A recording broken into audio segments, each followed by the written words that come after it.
A friend of mine who used to have a studio here once described it in a really beautiful way that I've never forgotten. He said it's an oasis of chaos in a desert of suburban calm, and I think that kind of sums it up really well.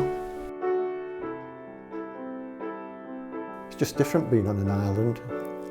It's something special. I can't explain it. It's just, you go over that bridge and I don't know, it's like putting the drawbridge up behind you. I mean, there was definitely rock and roll and definitely drugs, and I like to think there was sex as well.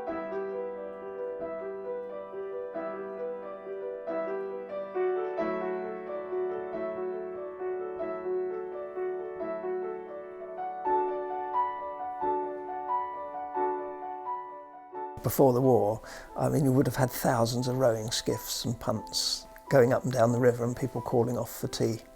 And in fact, originally the Eel Pie Island Hotel, pleasure steamers used to stop there and people used to get off and have tea on the lawn and that kind of thing. My father used to hire a boat on a Sunday afternoon and row us up past the island, and we used to stop just up here, I think it's Minnie Don now, and the lady used to sell bottles of pop, and we used to stop and have a bottle of pop. This strip of land and the ones along the front had all been tea gardens, and we used to come here just to be by the river. You know, she used to bring me down. We used to. This was completely overgrown, matted with trees. So that was back in the days. Actually, I can just remember when there wasn't a bridge, and used to come across in the ferry. In those days, it was a little bit like an abandoned island with dilapidated huts and boatyards, and this dilapidated old hotel, looking a bit like an old film set which has seen better days. And of course the people there were more dilapidated too. There are various communities in the island. There's the Aquarians, who are very much a law unto themselves, and they have a high fence around their development, and they keep pretty much to themselves. Then you've got Mark Montgomery's people here, who, a lot of them are boat builders, artists, craftsmen. They keep pretty much to themselves. At the other end of the island, you've got all the original sort of seaside or riverside bungalows, a lot of which are the original buildings. And again, they're behind a gate, and they're pretty well a community in themselves. So there's at least 3 or 4 communities. I mean, it was originally a boat builder's house from about the 1920s or 1930s. Earlier, 1913. Well, it certainly appears on maps from 1920s. It appears on that from there, just this little front bit of the house. But it was the people that owned this before it added bits and pieces onto it. But it's all been held together with bits of wood and corrugated iron and string and blue tack and stuff. It was never properly built. It's why it's called the Love Shack, because it is a shack. Oh, so this house arrived in a barge. From the docks. The house actually came on the ship, on the same ship as the Christmas tree that the Norwegians put up in Trafalgar Square every year. Whether it works or not, I know nothing. Interesting, found out if it does.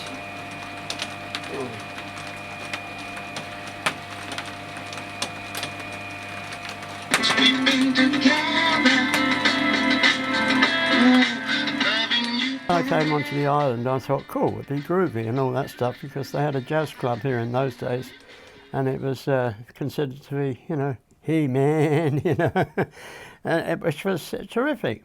And anyway, I came over here and I started to build the house of my dreams. Now, if you look at it, one of the first things I did, I put a swimming pool in the back, and the reason for that was twofold. One, because I like swimming, but 2, because I could use the soil to put in front of the house here and build a concrete platform to keep the water out of the front window, as it were. I'm a lucky boy because Aquarius is being built and the company went into liquidation.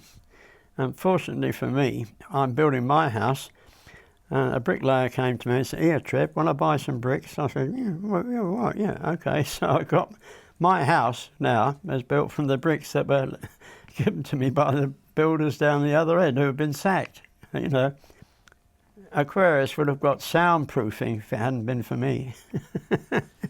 I was walking through Twickenham and I suddenly saw a sign in Gascoigne Peace, estate agent, "Do you want to live on an island?" And I thought, yes, I want to live on an island. And so I walked over the bridge, and the minute I got here, I thought, I mean, I lived in a 7-bedroom house in Teddington, so it was a bit like moving into an overlarge caravan coming here. But I've never regretted it for 1 minute. One Sunday morning, I was walking past an estate agent's in Marble Arch, where is it? And I came across this, which was an advertisement for a house, and it says, "Freehold house with a place for your own boat at the end of your garden. Eel Pie Island is an island of great historic values, famous for its eels and its pies, and is renowned for its exotic nightlife and activities. It is now a very pleasant and tranquil island, a perfect location to get away from all the congestion." We'd looked at a house in Aquarius and decided it was too close to the river. I was terrified that as soon as the baby could crawl, he'd crawl straight into the river and that would be the end of it. So we discovered that children who are born on the island don't gravitate towards the river. It's their friends who come and visit who sort of hang over the fence and you have to grab them by the shoulders. So we've been here ever since. We came to the island on a 24-foot boat that we'd sailed back from Spain to London. With a broken mast, wasn't it, originally? When it started, yeah. When Helen was 19 and I was 20. Someone told us that there was a very nice boatyard on Eel Pie Island called Eel Pie Marine Centre. So we came here for 3 weeks in 1986 and so craned before it. We lived here. Before we lived here. Yeah. And that's how we came to the island. Hugh and I brought a sailing boat here in about 1990, so not that long ago. And it was before the fire in the boatyard, and we had our boat here for about 5 years. Coming over here was a bit of like holiday, really. It was nice to be out on the river, but I wouldn't have wanted to live here because it was a bit monocultural for me, and I still find it like that, actually. This island, when I first came here, was a bit of a residential backwater. It was a place where people came and escaped from the real world. And they were slightly NIMBY-ish. They certainly were NIMBY-ish towards me. They didn't like outsiders. They kept to themselves. It was very inward looking, and it was a bit rooted in the past. I can't wait to get back here. This is the best house on the island. It's right in the middle of the island. It has the view over the riverside down there of the Barmy Arms and stuff. Yeah, it's a really good location. Everything goes on in the path. It's the best spot on the island. It really is. We see everyone. Yeah. We're the perfect curtain twitcher. No one gets past here without stopping to say hello. And for the residents, the island is a community, it's a little village. There are a few people who don't want to buy into that, as there would always be, but by and large people, we all know the neighbours, we all know, it's quite a nice village feeling to it. I've often had this problem. It takes more than half an hour to get off the island because you keep stopping and meeting people and discussing something, Quite a heavy drinking island. I think our drinking's got worse since we've been here. There's a lot of because it's very social. Yeah. It's a really social island. It's fantastic because it was very bohemian, and there was a lot of people working on boats at that time. It seems to me more than they are now. So you'd come down the pontoon and you could spend all day doing what you were doing on your boat and chatting to other people about what they were doing with theirs and how they were doing it, and we became kind of boat anoraks, really. A lot of talk about glue technology and stuff like that. And then of course there were the artists, and there were a huge number of artists working there at the time. So it was always really interesting, and there were open studios and parties and a lot going on. We used to have wonderful parties here, and we'd all be out the top, and the girls used to sunbathe topless there, and I'd be up there, in my swimming costume, and the boats would go by, and the girls would come along and drape themselves over the fence and go, woo! The next thing, people are in the swimming pool, skinny dipping again, and they came out of the swimming pool and they didn't care. They just carried on dancing as they were, and that's how it was. And after a while, I began to realise that that was what happened on the island. It was a bit scary at first, you know, when the tide came up high. I mean, I have had ducks swimming on that patio there, but that was only once. I think as long as the Thames flood barrier holds, we'll be okay, because it comes up halfway up our garden when on the really, really high tides when it's been flowing, and it does worry you. Yeah, you regularly get stranded on or off the island because it floods at the bottom of the bridge on the mainland side, and okay, you can paddle through it. If it's not too deep, we do that. We tend to have plastic bags that we hop across to the bridge on, or some of the posh people have even got boots that they wear when they go across. Or if you're on the other side, you wait for the tide to go down, you go in the barmy. And then sort of a few hours later, when the tide's been down for quite a long time, you sort of look out, no, the tide's still up, still blocking the bridge, I think. You should get another drink in. Yeah. If you've got to live in a London suburb, you could do a lot worse than be on an island with no traffic looking at that view. That's why I'm here, and that's why I've stayed here. The world is divided into two categories.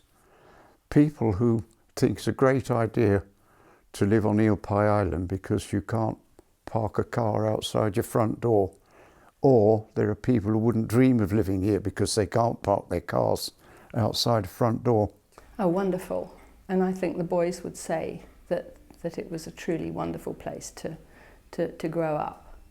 They could walk down the path. They all had mates on the island, good friends, and they could just walk out the front door and go down and be with their mates. Nobody had to supervise them. They didn't have to say where they were going. They had a long rope off the tree by the bank out there, and at high tide they'd swing out and jump in. And their friends used to adore, coming to the island. Then you could get in a boat and go down to the either end and explore, and the wildness and the freedom, I think, was fantastic for London kids.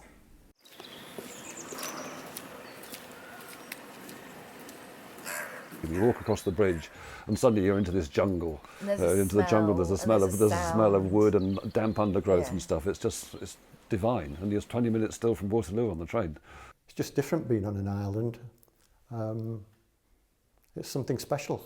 I can't explain it. It's just, you go over that bridge and I don't know, it's like putting the drawbridge up behind you.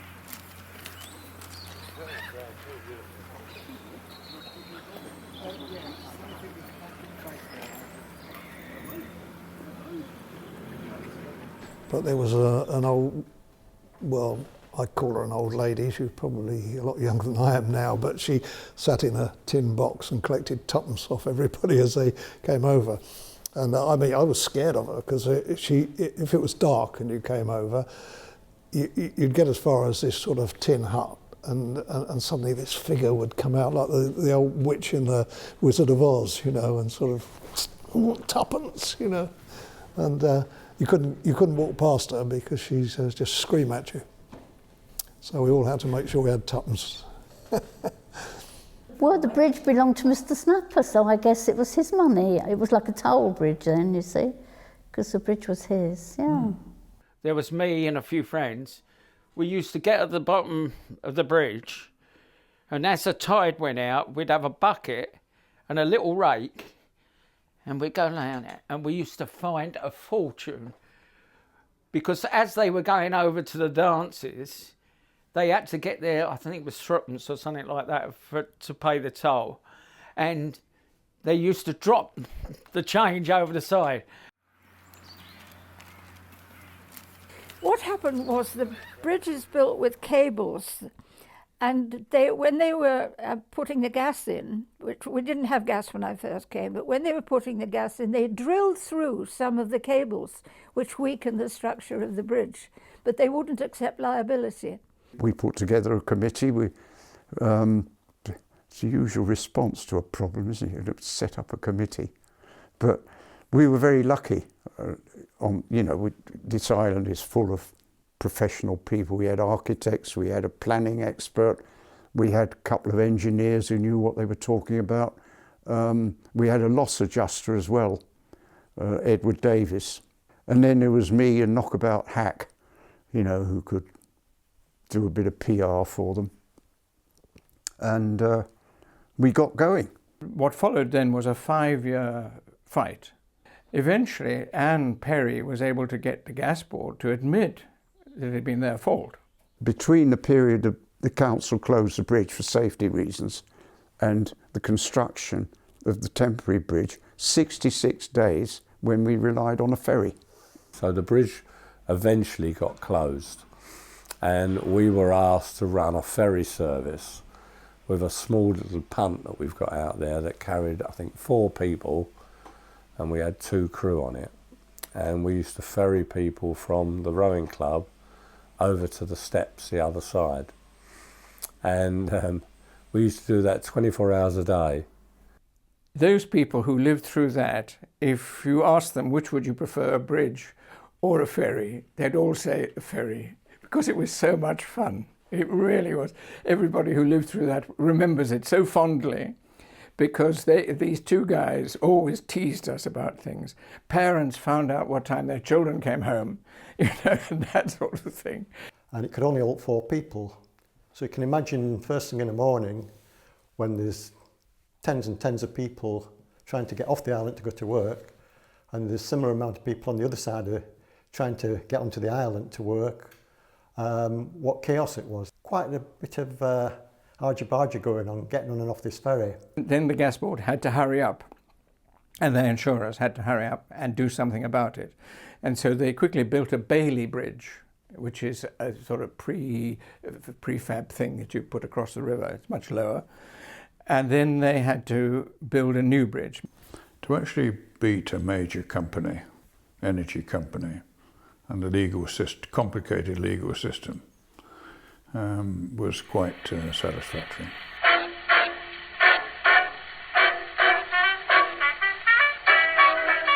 In the 1920s they had dances here. They built a dance hall next to the hotel, and so they had the Charleston, all the other dances, all the fashionable dances. So if you like, the music scene really started in the early 20th century. There was dancing, but it would be more strict tempo, quick step, waltzes, foxtrots. And we came here one night to dance because obviously there was a band playing and there was a ballroom. We came that Saturday night. That was it. Oh, the floor that was the thing that just stays in my mind. To dance on that floor was heaven, because it was a beautifully sprung floor, and just a quick step or something on that, you fly, and that was lovely. That's why it stays in my mind.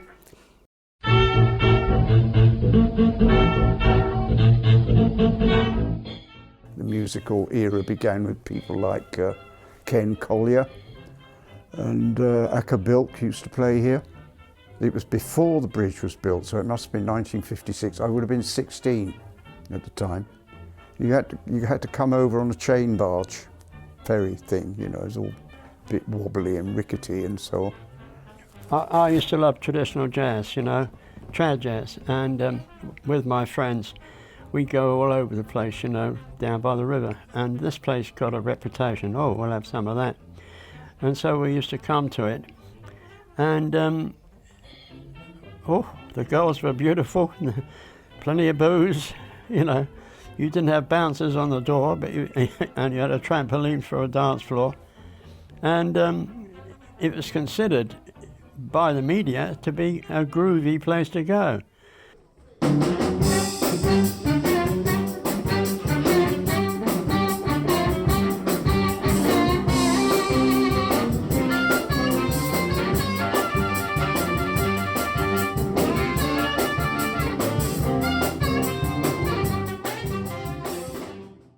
It had been a wonderful ballroom. It had been a terrific riverside hotel bar to sit and relaxing, but not anymore. The glory was faded, and I'm a sucker for faded glory. My friends said that they'd heard of this wonderful place that was an island somewhere south of the river, where there was wonderful rhythm and blues. It was like a secret world for those that were in the know. And so it was very satisfying to be one of those in the know at the time. I was not allowed to go to Eel Pie Island because it had a bad reputation for sex and drugs. So I was banned, but so I used to lie and go over there anyway. That was the whole thing with the island, you know. Whatever you do, they used to say to us, you mustn't go to Eel Pie Island, as if it was the biggest den of vice ever. So of course we were all on the next bus. But no, it was very kind of studenty, arty. It was like playing, I guess it was a bit like playing a students' union. It felt really relaxed. There was a great sense of it being a progressive place. We were all belonged to CND and the anti-apartheid movement, and a lot of the kind of left-wing and socialist youth of the time went there, and it was a place of progressive music too. Because we were bohemian and beatniks, that was our label, and we wore duffel coats. There was the Saturday lot, they were jazz. Sunday nights was blues. Wednesday was blues, but slightly blues light, I'd say. And then you get over the bridge and the old lady would jump out and demand the coinage, you know, to get onto the island. And it was great, it was right out of a story. And you'd follow the winding path, just like in Oz or somewhere, and arrive at this magical kingdom of music and semi-freedom, which didn't exist in the late 50s, very early 60s, before the 60s ethos hit.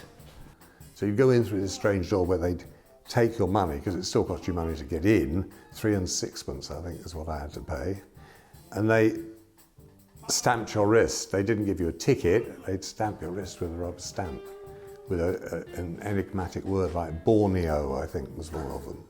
And they'd have different coloured inks on different weeks to stop you not washing your wrist for a week and going back the next week and getting in free. It was decorated with sort of mad jazz art, people playing saxophones and trombones.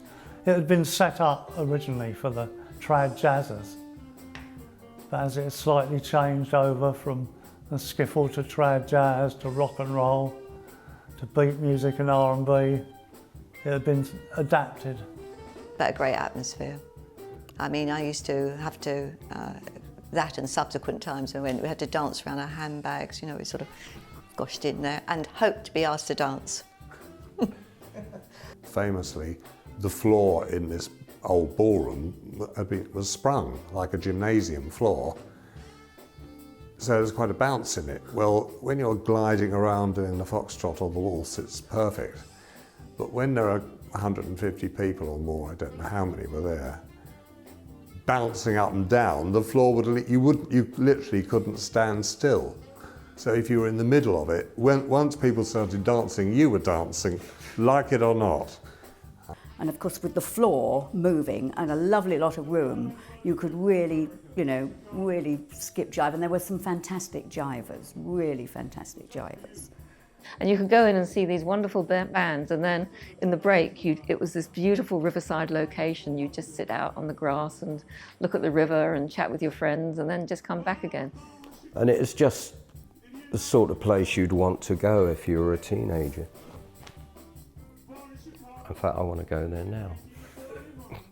I seem to remember a long blue velvet curtain at the very back of the hall where it was raised a little bit, and I remember there used to be couples lying underneath the velvet drape down, which came down to a little bonking, I suppose, I don't know. But I didn't look, but I wasn't one of them, never. I mean, there was definitely rock and roll and definitely drugs, and I like to think there was sex as well, because I think it was probably a great magnet to them. Probably pissed the locals off no end, because God knows what they found on Sunday mornings or Monday mornings, I don't. It was never struck me that it was the den of sex and vice and drugs and everything else people talk about, or perhaps I was just unlucky. As often as not, there'd be a plainclothes policeman with a pair of sunglasses. Didn't matter if it was the middle of December, with his sleeves rolled up, leaning on the lamppost, reading a newspaper, pretending he wasn't taking any notice. And you'd say, "Good evening, officer," as you went over the bridge. There was never any trouble over the island. Never any trouble at all. There might have been me beating some woman up because I was looking at my guy, but apart from that, no, there was no trouble. Everybody was, you know. This was just one of our gigs, but it was a nice gig because it was always a Sunday and it was very social being local. And a lot of people used to rock up who I knew. And it had a fantastic atmosphere. We got a gig here and we played, I don't know, 3 times at the end of 1963 and then once a month throughout 1964. And after that, it couldn't afford us. But it was fantastic. It was a really wonderful gig. You knew when you were playing here, you were part of something special. It used to be totally packed, people on each other's shoulders, jumping up and down, sampling Newcastle brown at least, taking advantage in various corners of the sprung floor. It was brilliant. I remember the Grebels, and they were terrible, the Grebels. I've never heard of them since. I hope nobody here is a Grebel, but they were just dire with despair. They were the sort of backing group, but yes, they were awful. Yeah. But very unusual. Do you remember the Grebels? No. Oh, no, not surprised. The last gig that the Rolling Stones did there, it was absolutely jam-packed. You could not move, and I was squashed up at the back of the room.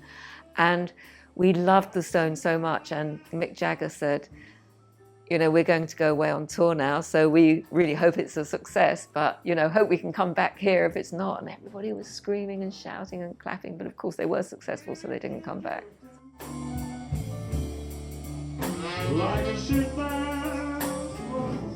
Arthur Chisnall, obviously people know that he set up the music club on the island, but a lot of people don't know that his reasons for setting up the club were not because he was a massive music fan and he wanted to become a music promoter.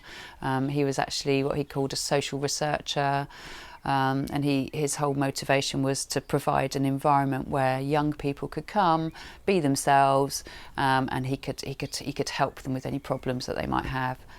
Giving people a reasonably safe environment to do what the hell they liked within reason and let them get on with it. And by and large, it was a huge success. We didn't know we were all part of an experiment. He was wonderful. I mean, I never paid to get in all the time. He said, musicians come in free. You know, and when you're like 15 and 16, you feel great, you know. So it was wonderful. He was a wonderful character. But he made us all feel special. He was just such a wonderful chap, and he spoke very slowly, and you know, you felt as though you wanted to wind him up. But he was great. He just kept an eye on it, sort of, with his pipe, you know, and his glasses, like a nutty tutor. He somehow gave me confidence, you know, just being with Arthur made you feel that, you know, there was more about you than you thought there was. Oh, he was such a lovely chap. It's hardly surprising that the council got involved. And the rules were enforced about safety, fire exits, fire precautions, possibly drinking and other things. That's when the place closed down. And we all got to the island bridge, and there were loads and loads of people, and I thought, well, what's happened? And someone said, oh, it's shut. It's closed down. Police have closed it down. So everybody went to the Barmy Arms and commiserated with each other. And that's when the Colonel came in. There was the latter-day sort of hippie bands merging into the new rock bands. And that's the great feel that the Colonel had here. It brought it back to life again.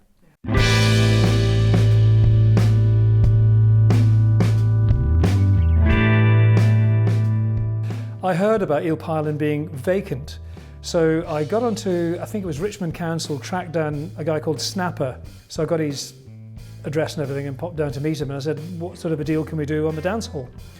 I think it was 15 quid a week or something he said he wanted. So it was something low. It wasn't a lot of money. So it became Colonel Barefoot's Rock Garden, and just started with small bands, you know, on a Saturday night and then Friday. And then later on we had Wednesday, and then I started getting the big bands in, the bigger bands. You know, Deep Purple, Black Sabbath, that kind of calibre that were playing on an island. But of course the problem was getting the stuff over the bridge. These guys would turn up in 5-ton trucks, 3-ton trucks, long wheelbase transits. And I had a little minivan and a trailer. And if the roadies seemed to be reasonably switched on, which the bigger bands were reasonably good at it, I just throw them the keys to the mini and say, crack on. Strange later on because they started booking bands that were really quite well known and very mainstream. When I used to go, they were ones that were more of a more specialised blues circuit. These were more heavy-duty bands that you could pretty much see anywhere. So it didn't feel quite so ours, didn't feel quite so special. In the very, very end, jumping way to the end now, I gave up. I just went to hell with it. You know, the fire brigade and the police are getting heavier and heavier. So I think October and November 1970, I just went, bollocks, finish.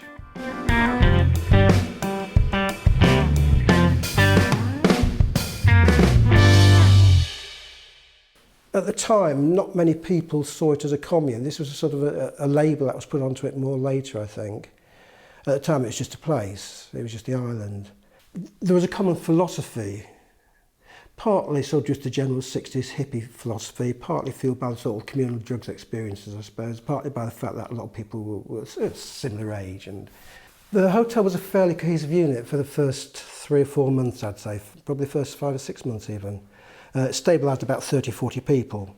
And suddenly there were 100 people there, 120 people there, 130 people there. And at that point it was not exactly spiraling out of hand, but it was hard to keep track of all the things that were happening there. I think one of the complaints was that people sort of in the summer started walking around with no clothes on, so people passing by on the other side of the river on the embankment for their Sunday afternoon walks, they weren't expecting it. There was also a certain amount of misogyny. There was some nasty things happened as well. It wasn't all good. It was a mixture. Some of the people were there were not so pleasant. The only ones that bothered us were the hippies. They were a nuisance. You'd come down on a Thursday night for a club night and they'd all be lying, if it was an evening, they'd all be lying around here and out on the front, and you'd find all sorts of things you didn't want to find. Well, the commune people were living a kind of very weird existence.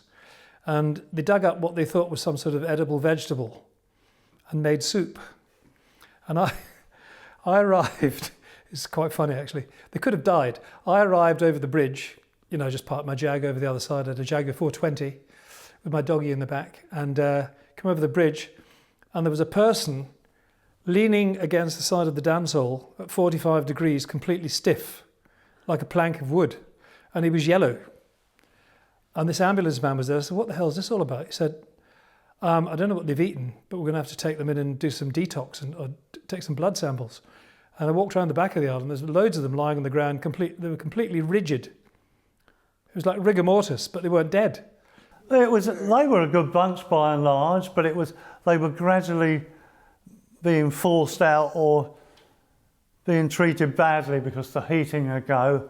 The water, there wouldn't be any water. It got to, in the final days, they were having to pull up the floorboards to burn to keep a bit warm.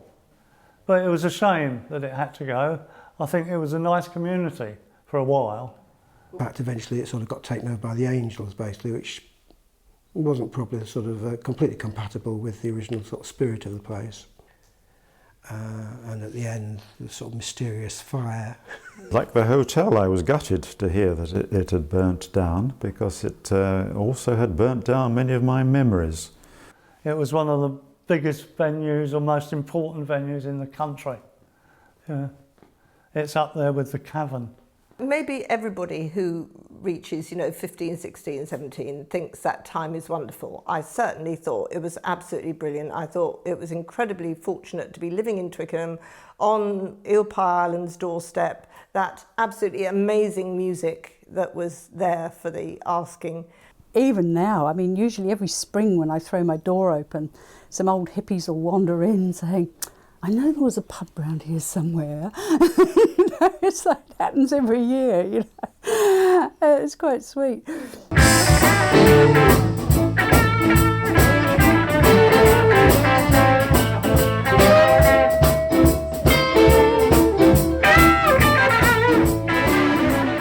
I just had the idea of putting on a concert with one of the bands who played over on the island and at the Crawdaddy. just to see you know, whether or not it would be a success. Well, it was a major success. We could have sold that concert 3 times over. People came over from the States to see it, who remembered how it was back in the 60s. It was a huge occasion. We just had no idea how much people wanted it. And we started the Eel Pie Club, and it was hugely successful. We specialise in UK rhythm and blues, which actually started in the Richmond, Twickenham area. And that was the point of the Eel Pie Club. So this is how we continued the legacy of Eel Pie Island.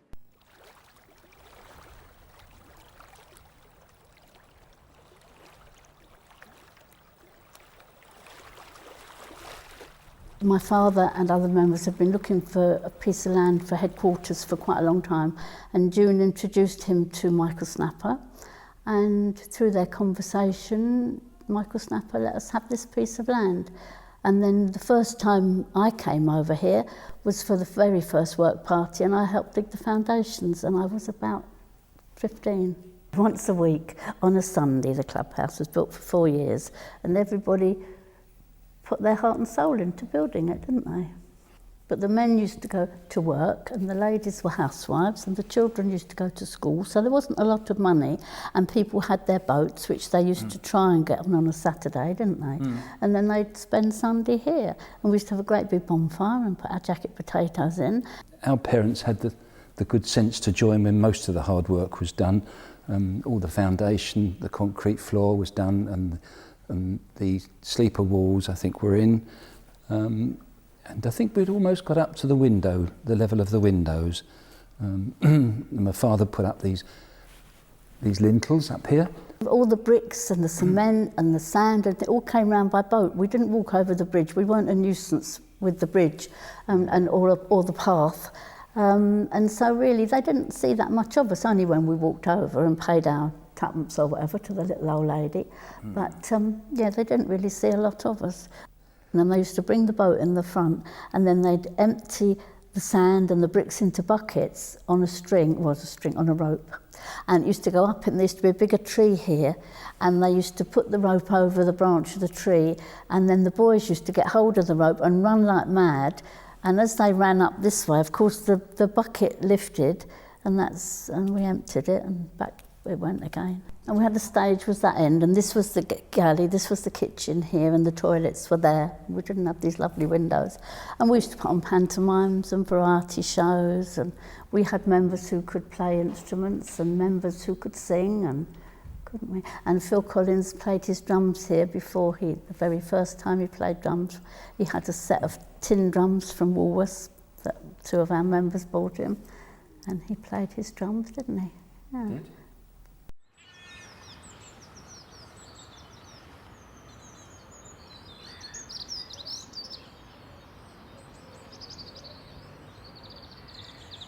I mean, rowing was obviously a very elitist sport, and certainly when the club was founded in 1860, nobody could join who worked with their hands. It was only open to professional people or people who didn't do a manual job. I remember my uncle Gordon, he worked for Lagonda before the war with my father, obviously. He wanted to come down to the rowing club, and he could not join. The biggest single change was when women were admitted in 1978. I always wanted to row, but of course I could not. It was never encouraged. Women were definitely of a lower order, and you felt it. When I first joined, we had the changing room was the old boiler section. And it really was where the boiler was, and this room was completely blackened with soot. We were all changing in this absolutely horrible sooty black area. So we all got the cleaning, and we all cleaned the walls and painted the walls and painted the whole place to make it look respectable. You know, in the last 2 decades, where certainly the women's section has been stronger than the men's. They've been rowing at a higher standard. You know, we had a crew not that many years ago, maybe 10, 12 years ago, that got to they were the losing semi-finalist in women's Henley. Well, Well, the last time the men at this club were a losing semi-finalist at Henley was in 1924. It's a lovely stretch of river, it really is. I mean, when you row down to Richmond and you look at Richmond Hill and it's getting dark and it's a nice evening, it's wonderful. It's just the best stretch of river anywhere that I've ever seen. Boats were all, of course, wooden boats built by craftsmen, and there was a boat building company next to us on the island here, Sims, and a lot of our boats came from Sims, and they were beautifully built boats. If you went into his yard, which I did when he was building us a boat, it was fascinating. You know, he had this old dark, sort of dingy, dusty looking thing, and everything was hand done. You know, the whole boat would be laid out, you know, and people making fiddly little bits of wood.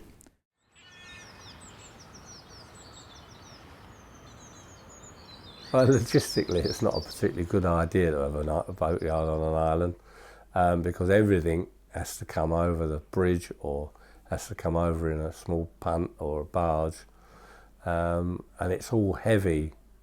Everything that is involved with the boatyard is heavy. The only good thing about it is whatever steel we carry over that bridge or get over and out the barge floats away from here, so we don't have to carry it back. So it started off as an electric boat company, then it was taken over by Joe Mears. That's how the Thames launches bit came into it.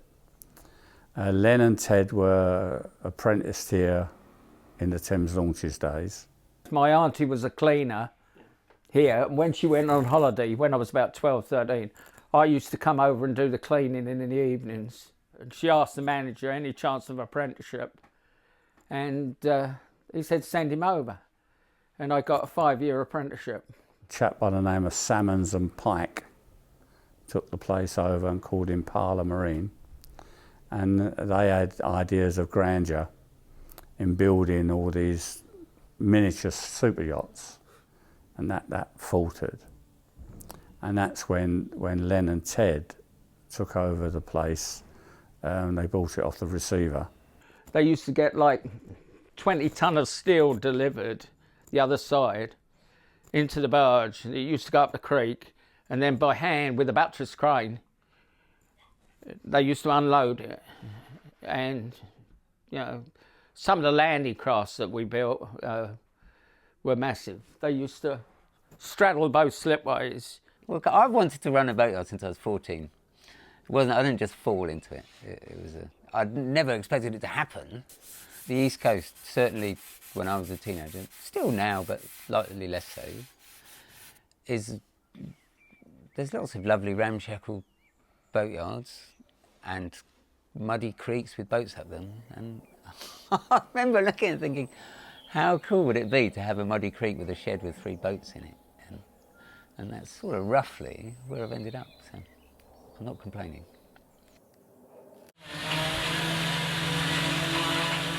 Some of the engineers and that, they used to do the riveting of the plates and all the repairs and painting, and you know, so when the passenger boats came up, it was lots of people. You had to queue to clock in, and you had to clock in. I think I started coming to Eel Pie Island when I was about 13. My grandfather used to work in the passenger boats for Thames launches. They was all out of work in the winter.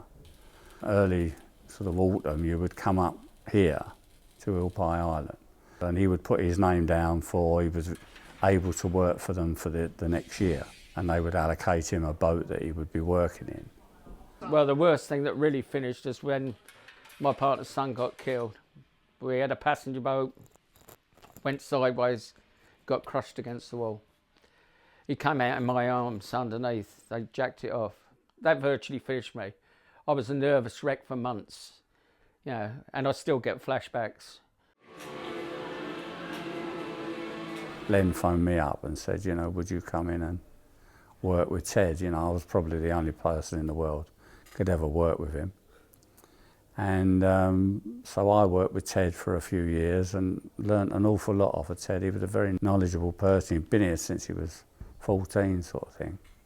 So he taught me an awful lot. And then we had done a deal that we would buy Len out, and then when Ted was ready, we would buy him out.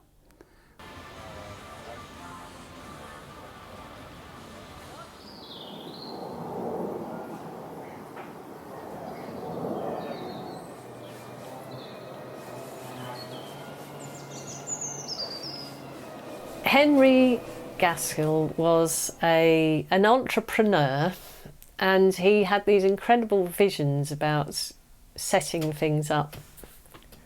We just bought this barge. So the guy that, Henry was called, the guy that used to run the Marine Centre, gave us a mooring for 3 months. And we... And he kind of wanted us to come because he wanted Mark, he wanted somebody who, he was looking for somebody who could help him out. He wanted to go and run another boatyard. He wanted to go and do something else. He wanted to run another business centre in Hastings, and he wanted someone who could run this boatyard. So we came along and didn't run it, but drove the crane for him and kept it going while he was away. But he was a great guy. I mean, Hugh owed him some mooring money, and he just said, never mind, Hugh, you can paint the front of the building. So he put him in the crane basket. The crane used to have a basket, like a hot air balloon basket on the end of it. And he hoisted him up in the hot air balloon basket and left him hanging there all day because Hugh hadn't paid his mooring fees. So he said, you just keep painting and you'll be fine. So he was quite a character, really, Henry.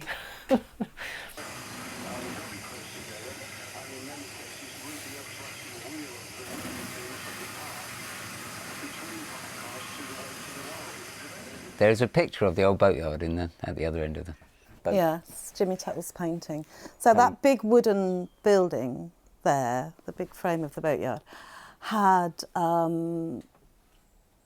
a rabbit run of little studios in it, which lots of young people were trying to have a kind of artistic bohemian life. There was all sorts of, from kind of painters to jewellers to blacksmiths, carpenters. It was really phenomenal, and it was all when we were all in our kind of early 20s, so it was a really thriving kind of buzzing place. It was definitely for me one of the main reasons for moving here was to be part of that artistic community and to be inspired by them and to be sort of all encompassed by them.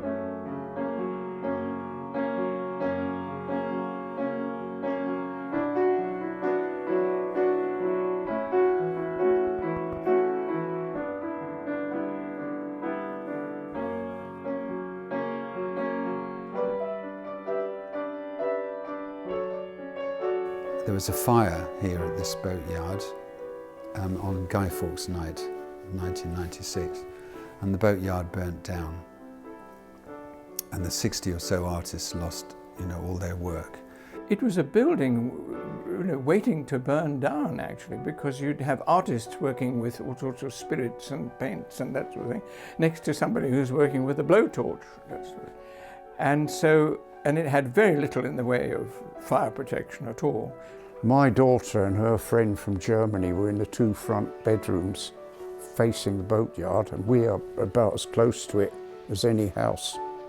And they were awoken, if that's the correct verb, by the heat at 3 o'clock in the morning.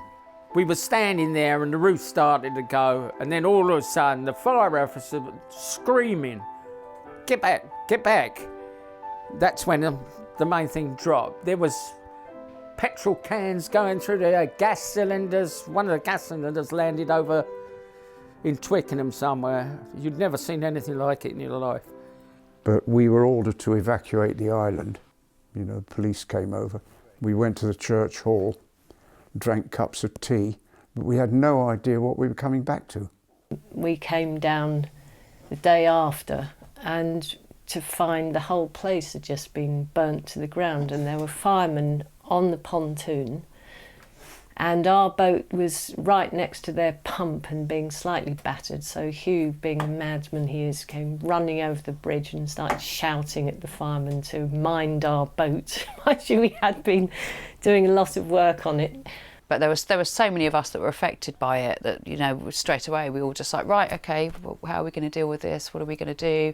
The fire appeal was started very quickly. The Eel Pie Trust was set up very quickly, and we just all busied ourselves with just getting on, you know, and running the fire appeal, trying to make sure we could raise money to help everyone that had lost things. And I knew the owner. A few days later, I came over and met him, and the ruins were still smoking. And I said to him, what are your plans? And he said, oh, well, the artists are trying to raise money to rebuild it. And I said, wasn't it insured? He said, no, it wasn't insured. Henry, who owned the yard, was in tears. We walked off the island with him. He was just shocked and devastated. And I don't think, after the fire, he just went off. I think he went to Hastings and didn't really want to have anything else to do with the place. And I ended up buying one half of the boatyard. The other half was retained by some of the boat dwellers and the craftsmen that were already here. They actually bought the other half. So Phoenix Wharf is obviously it's the phoenix. It's the bird rising from the ashes. Is the name I gave this development as a sort of sign of where it came from. Yeah, I mean, I guess, you know, when Henry Harrison first put in the plans for Phoenix Wharf, you know, we'd seen advertised pre-build live work units for sale, so we knew that, you know, he wanted to have a residential element there. So we actively campaigned to not allow that to happen. You know, and as I said, if there was residential use on that site, then it would jeopardise the boatyard here and the boatyard next door. After the fire, Henry, us and 2 other people managed to buy the part of the boat marine centre that hadn't burnt down, basically. Then we formed a company and we got the club together with a couple of other people, and we borrowed some money and we bought the freehold to the land after, freehold to the L-shaped bit that we've got now. So, so it was very significant for us. It's just very sad that the boatyards are being eroded. You know, we live on the river. People like to use boats on the river. There's going to come a point where do those boats get repaired? It's like, you know, you can build offices anywhere. You can't build a boatyard anywhere. So it's like, yeah. So it's like, well, once all of those sites have gone, where are people going to take their boats to be repaired? Value of property will really determine the fate of the island, I think. You know, as property becomes more valuable, I think people will need the space, you know, in the boatyards. When people get tired of running boatyards and sell up to developers, you know, I think it will die. Well, since Henry Harrison has come in, he's built this fantastic new sort of boatyard, which is very, very modern but very effective, and it seems to be doing extremely good business, counting that and the new build over here. Suddenly the population coming over in the morning is enormous. He has completely changed the whole feeling of that part of the island, and I think he's attracted people with money because they're kind of posh offices. They're quirky and they're nice and they're kind of artistic, but you have to be quite wealthy to afford the rent. The island is changing, and it's not changing the way I want it to. I want it to stay quirky and old-fashioned and poor. It's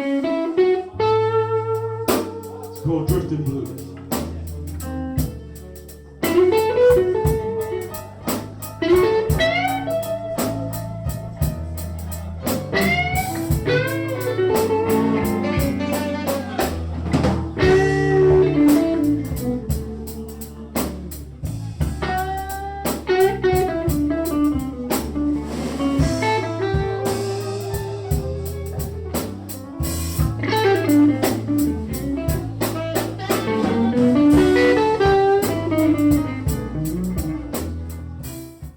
I think it's like a miniature version of England.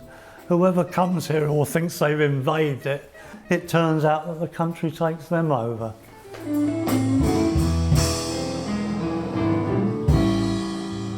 Well, I've been drifting and drifting like a ship that's lost.